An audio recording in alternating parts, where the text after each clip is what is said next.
ये देखिए यहाँ पर लगभग पूरे देश से धर्म अनुयायी इकट्ठा हुए हैं और यहाँ पर आप देख सकते हैं इस वक्त ये लोग को मांग है बीटीएमसी एक्ट के आंदोलन को लेकर के यहाँ पर हैं। काफ़ी संख्या में लोग धीरे धीरे इकट्ठा हो रहे हैं। अभी तक ये लोग क्या नाम गांधी मैदान पटना में थे और यहाँ पर देखिए शंभू कुमार सिंह नेशनल दस्तक के आ चुके हैं यहाँ पर। आपको हम दिखा रहे हैं इस वक्त, आप देख सकते हैं ये देखो बौद्धों को न्याय दो, सबके हाथ में है। किसी भी धर्म को दूसरे के द्वारा नियंत्रित क्यों किया जाता है, ये लिखा गया महाबौद्ध महाविहार की पूरी तरह से हम बौद्धों को सौंप दिया जाए ना चाहिए। ये अलग अलग सबके हाथ में तख्त ही है और ये हम आपको दिखा रहे हैं इस वक्त। ये पूरे देश से आए हुए हैं बौद्ध अनुयायी, ये आपको हम दिखा रहे हैं इस वक्त। ये आप देख सकते हैं हमारे बीच में ये काफ़ी संख्या में हैं, सब लोग यहाँ पर धरने पे बैठे हुए हैं। अब देखिए आगे क्या होता है, हम कुछ बता नहीं सकते हैं, लेकिन ये बहुत बड़ा आंदोलन है, छोटा आंदोलन नहीं है। ये पूरे इंडिया लेवल पे है, इंडिया क्या विश्व लेवल पे भी जा सकता है। आप देख सकते हैं ये आपको हम आपको ले चल रहे हैं यहाँ पर। ये देखिए बुद्धिस्ट इंटरनेशनल नेटवर्क के लोग भी आए हुए हैं यहाँ पर। ये आपको दिखा रहे हैं यहाँ पर। आप देखिए हमारे बीच में यहाँ पर दिल्ली से राजेंद्र पाल गौतम जी भी हैं और यहाँ पर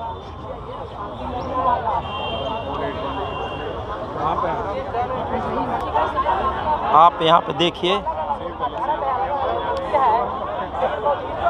गया के विधायक जी भी यहाँ पर हैं बैठे। ये आप हमारे बीच में देख सकते हैं राजेंद्र प्रसाद जी भी हैं, दिल्ली से जो आए हुए हैं, ये भी यहाँ पर धरने पे बैठे हुए हैं।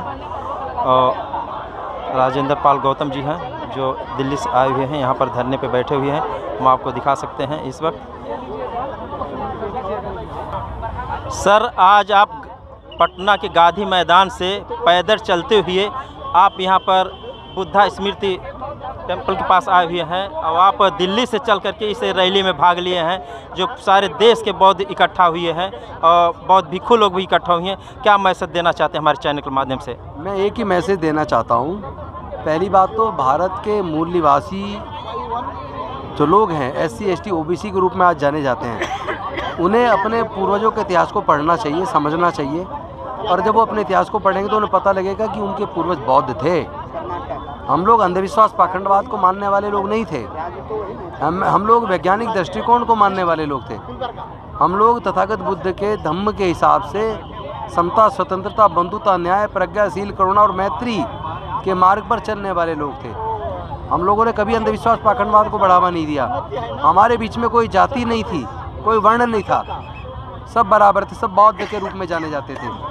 और ये जो महाबोधि टेम्पल है बिहार के अंदर, पटना जो बौद्ध गया के अंदर, यानी वो मगध, सम्राट अशोक का मगध, उस मगध की राजधानी पाटलिपुत्र, उस पाटलिपुत्र के जिसे आज पटना के रूप में जानते हैं, वहाँ से जो आज आंदोलन की शुरुआत हुई। और ये बुद्धा पार्क पे आके जो पीस मार्च से निकाल के यहाँ पे आके जो धरने में बैठे हैं, एक ही मांग को लेकर हम बैठे हैं कि हम लोग बौद्ध हैं, हमारे पूर्वज बौद्ध थे, हम लोग शांति में भरोसा रखते हैं। और ये जो हमारा आस्था का केंद्र है महाबोधि टेम्पल, उसका संचालन केवल बौद्धों के हाथ में होना चाहिए।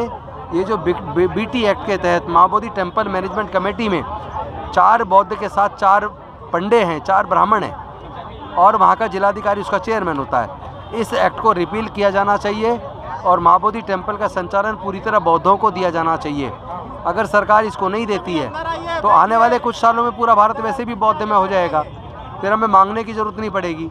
और हमारी वोट से सरकार बनती है, चूँकि बाबा साहब हमें देकर गए संविधान के माध्यम से 1 मैन 1 वोट 1 वोट 1 वैल्यू। तो जब 90% लोग एक तरफ होंगे तो उन्हीं की सरकारें बनेंगी। तो जिसको हम वोट देंगे वो सरकार बनेगी। जो सरकार हमारे मसले हल नहीं करेगी, जो सरकार हमारी महाबोधि टेम्पल के संचालन को बौद्धों को सौंपने के लिए तैयार नहीं है, ऐसी सरकारों को हम क्यों चुनेंगे? फिर हम अपनी सरकार बनाएंगे और अपना एक्ट तुरंत रिपील करके बौद्धों को दे देंगे। और फिर वहाँ से शिक्षा का केंद्र, ज्ञान का केंद्र बनेगा, चिकित्सा का केंद्र बनेगा, वहाँ से मानव के कल्याण के लिए काम होगा, जो अभी नहीं हो रहा है। अभी तो जो वहाँ चढ़ावा चढ़ता है अरबों करोड़ों रुपया, वो कुछ पंडे खा जाते हैं। इसलिए इस महाबोधि टेम्पल की मुक्ति का होना बहुत ज़रूरी है। उसी के लिए हम दिल्ली से चल के आए हैं। और अब तो पूरे भारत के लोग क्या पूरी दुनिया जान गई है कि भारत बौद्धमय देश था और भारत से बुद्ध का संदेश जो पूरे दुनिया में शांति और मानवता का संदेश गया है। आज नहीं तो कल भारत बौद्ध में बनेगा।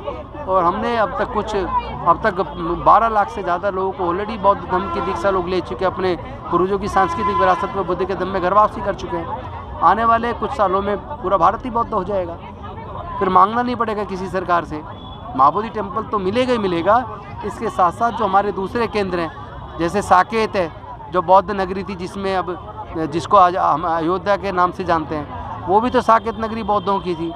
वहाँ भी जो अवशेष निकले हैं सारे बुद्ध के निकले हैं। मथुरा में जितने अवशेष निकले हैं सारे बुद्ध के निकले हैं। और यहाँ तक कि जो सोमनाथ टेम्पल है उसके नीचे बुद्ध की गुफाएँ निकली हैं। तो भारत में जहाँ भी खुदाई होती है, पूरे इस दक्षिणी मध्य एशिया में जहाँ भी खुदाई होती है, केवल बुद्ध के अवशेष निकलते हैं। तो अब तो सबको पता लग जाना चाहिए कि भारत बौद्ध में था और दोबारा भारत बौद्ध में बनेगा।